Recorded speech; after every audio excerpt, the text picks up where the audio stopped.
Bonjour et bienvenue chez Corban dans notre vlog du dimanche. Je suis Radim Sataïr. Aujourd'hui, nous allons élaborer une thématique autour du bilan annuel et des perspectives inspirantes. Restez jusqu'à la fin. Nous allons diviser en deux parties notre présentation. Dans la première partie, nous allons explorer les problèmes, les challenges ainsi que les réussites. Et dans la seconde partie, nous allons tout de suite nous projeter dans la nouvelle année avec des nouveaux défis. Premièrement, commencez par récapituler les objectifs que vous avez mis en début d'année. Il peut s'agir des développements de compétences, que ce soit en soft skills ou en hard skills. Si vous êtes dans la vente, il peut s'agir des contrats signés ainsi que des objectifs bien chiffrés. Et ensuite, par rapport à tous ces objectifs, mesurez les résultats ainsi que les performances. Quels étaient vos principaux challenges et quelles sont les leçons que vous avez apprises? Dans une situation où on a été promu pour un nouveau poste, on a eu plus de responsabilités et donc on a développé notre capacité d'adaptation, notre flexibilité par rapport à notre nouveau métier, à nos responsabilités. Et toujours dans nos réalisations professionnelles, on a pu gérer plusieurs projets à la fois et ce qui nous a permis de développer nos compétences en gestion du temps, gestion des équipes également. Et il est toujours très important de noter nos réalisations ainsi que nos performances en fin d'année. Ça va nous aider à être plus motivés par rapport à nos tâches et toutes ces réalisations également vont nous aider à être plus engagés par rapport à nos responsabilités. Et pour résumer cette première partie, on peut dire que chaque défi contribue à notre croissance personnelle et professionnelle. Et maintenant, nous allons passer dans la seconde partie afin de parler un peu plus en détail des perspectives pour la nouvelle année 2024.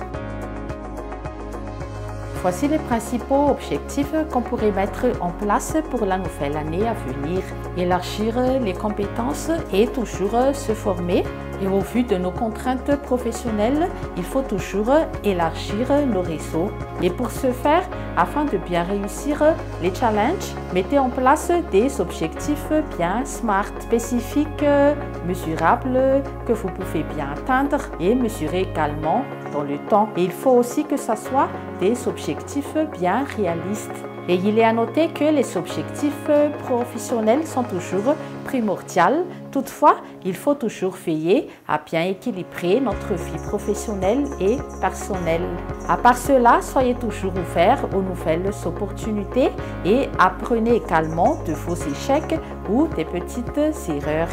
Pour résumer notre vlog d'aujourd'hui, nos expériences vont renforcer notre capacité de résilience et en même temps, les challenges vont nous façonner notre approche pour être de plus en plus proactif. Et la mise en place des objectifs va constituer un moteur puissant afin de bien réussir la nouvelle année.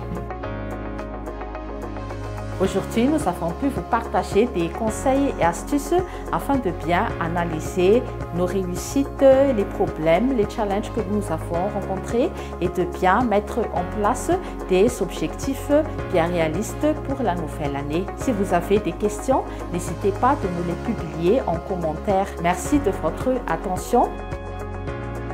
Et maintenant que vous avez pu visionner la vidéo, nous avons une offre très intéressante à vous faire. Bénéficiez d'une consultation gratuite d'une durée de 1 heure en appelant le 032 57 679 19. Contactez M. Rizza Radim de 8h à 17h pour les 5 premiers appels. Voici tout de suite le code promo.